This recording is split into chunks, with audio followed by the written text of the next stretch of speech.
Hey, welcome back to Peniac Wilderness YouTube channel in 2022. This is our first video of the year.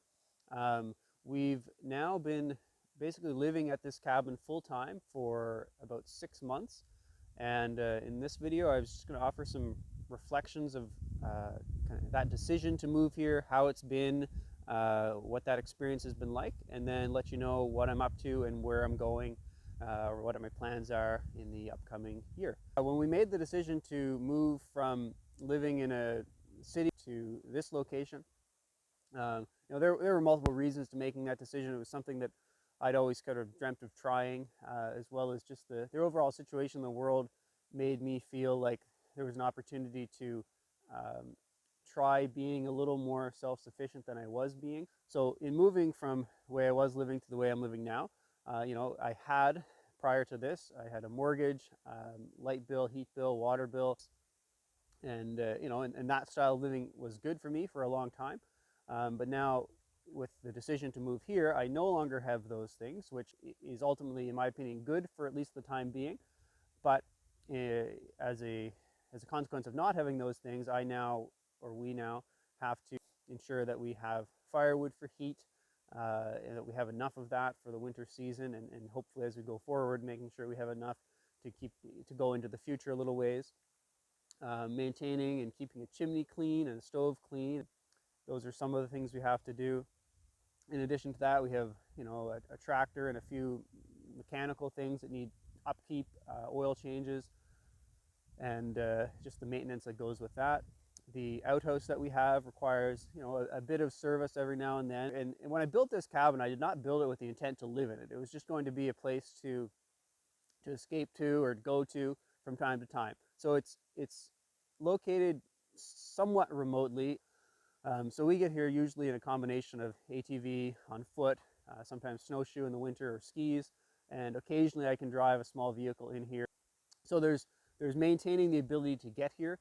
Um, so all of these tasks, if someone's watching this video thinking about off-grid living, like they're just things you'd have to consider. And I don't know that necessarily I realized all of the things I was getting into. Some benefits that I've reflected on after being here for 6 months. One is whether I want to be or not, I'm in nature on a daily basis. And I think that's good for me physically and mentally. I'm just active by virtue of doing the tasks that need to be done to live here. So those are two benefits. Another type of benefit that I've noticed is um, because we're a distance away from stores and shops, we need to plan forward a little bit more than usual. So food planning, that sort of thing, is something that we've had to take into account a little bit more. And then going along with that is everything takes a little bit longer here. So if we're cooking a meal or preparing a meal, because we don't have running water and we don't have an oven, we don't have a microwave, any of those things, we do a lot of our cooking on the wood stove that just um, it's sort of a readjustment of pace of living. And I think for me, that's probably good, because I do have a tendency to, I don't know, want to be always doing something. And when I'm not, it can make me feel like I'm not at peace. But I think living this style of life has forced me to sort of slowly reset my pace of living. And I think that's been a good benefit for me. Um, and then we moved in here in the late summer, and so from the fall through to December, daylight hours become shorter in this part of the world. And so there's also been an opportunity to read more, to spend time working on some hobbies, just things that maybe in the life I was living before I didn't find the time to do. Another benefit too is, like I mentioned, nature, but because we're in the woods all the time, like you're learning animal tracks and patterns and behaviors, and just watching nature happen. Those are some of the benefits of off-grid living that I've started to notice. For me, I mentioned earlier, but the big motivation was, an opportunity to uh, be more sufficient or capable of doing things on my own or on our own. And then there was just this window where I was able to sell my property, and I had this mostly built, and we just went for it.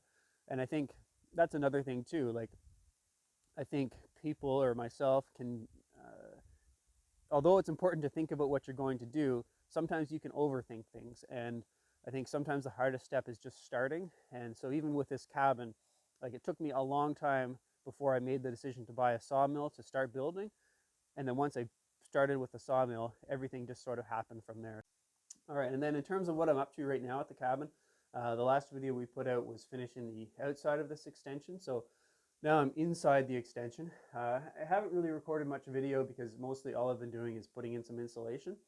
But one of the videos coming up, I'll show you how I finished this portion of the cabin, and hopefully get this finished and sealed off so that we can start heating this portion of the cabin and using it as living space. So that's like the main project I'm working on now. So, and then future plans going into 2022 here at the cabin. Two builds I contemplating doing would be a woodshed and maybe a bathhouse. I think the woodshed kind of for sure, because currently our wood's just covered with blue tarp. And then the bathhouse would be nice. And then so those are cabin related things we're looking at doing. And then other things we're just thinking of doing is traveling a little bit in 2022 if the situation allows for it. And in particular, there's a mountain climbing trip that we've long wanted to do that I hope we'll be able to get to do. We'll see what unfolds in 2022, but those are some of the things that we are thinking of doing going forward. Thanks for watching this video. I hope these reflections on sort of the benefits and challenges of off-grid living are helpful and worthwhile for people considering maybe a somewhat similar style of life. Thanks for watching. And if you do have questions or comments, feel free to write them in this video or send an email to me. My email address is located on the channel main page. So yeah, thanks for watching and hope everyone has a good day.